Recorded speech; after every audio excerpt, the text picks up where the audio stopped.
En 2018, il s'en est passé des choses. N'est-ce pas, Alexa? Mais plus j'y pense, et plus je crois qu'on a eu une année remplie d'histoires mystérieuses non résolues. Parlons-en, mytho-réalité!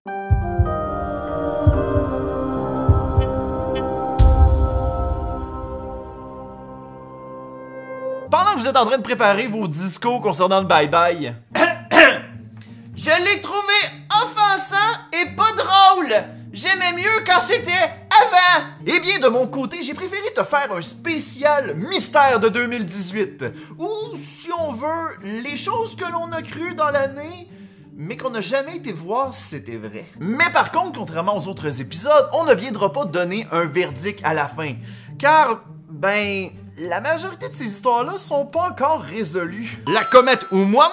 Malgré le fait que la découverte de la comète a été faite à la fin de 2017, plusieurs articles sont arrivés en nous disant que cela allait peut-être nous prouver qu'il y a de la vie extraterrestre dans d'autres planètes. Des médias de masse comme CNN, NBC ou tout autre torchon ont essayé de faire le buzz en disant que peut-être que moi est un vaisseau spatial venant d'une autre civilisation. Mais est-ce que ça reflète les recherches sur l'OVNI en question? Eh non. Simplement parce que les scientifiques ont découvert que la comète s'éloignait du Soleil avec une accélération, ce qui pourrait être causé soit par la gravité ou par un gaz qui a été créé qui était sur la comète. Ça, c'est le genre de recherche que les médias ont lu en diagonale et ont finalement conclu. Regardez tout le monde, je crée un scoop! Ça, c'est un dessin de moi avec ma voiture, ma maison, un grand soleil, pis ça là, ça c'est une comète qui est un vaisseau spatial! Alexa ricane! On peut dire que nous sommes maintenant dans le futur, lorsqu'une intelligence artificielle fait peur à un tas de gens. Cette année marquait la naissance d'Alexa, une intelligence artificielle créée par Amazon. Mais alors que personne ne s'y en attendait, Alexa privé!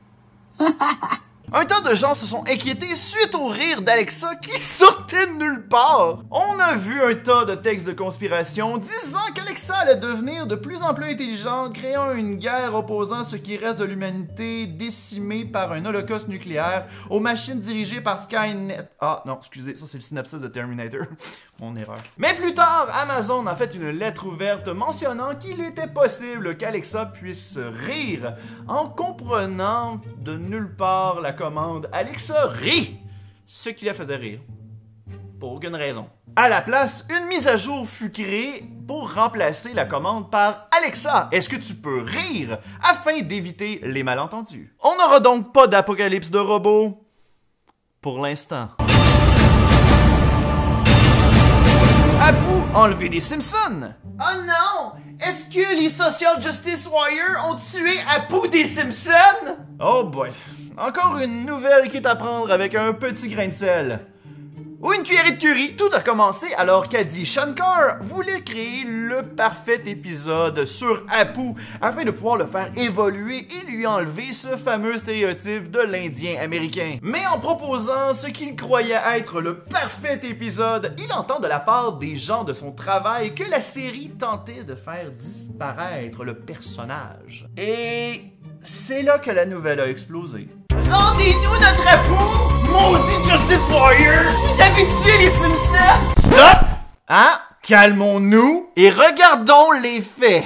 Mark Reese, l'un des scénaristes qui travaille encore pour les Simpsons, a mentionné que le personnage d'Apu n'avait déjà pas beaucoup de lignes depuis les 3 dernières saisons. De plus, Al Jean, le big boss de la série, a mentionné sur Twitter: Adi Shankar n'est pas le producteur des Simpsons, on lui souhaite le meilleur des succès, mais il ne parle pas pour nous. En des termes plus polis, ça voulait dire ferme la champion, c'est pas toi qui décide. C'est alors même pas sûr qu'Apu soit enlevé de la série.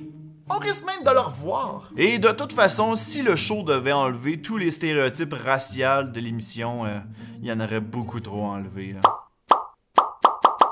Le Momo Challenge! Ma première place va au défi le plus intense de 2018.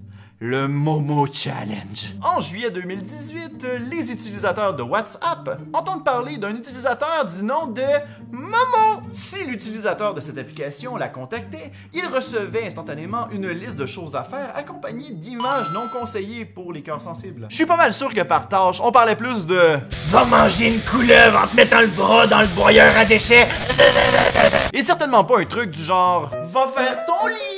Je l'ai faite, Momo!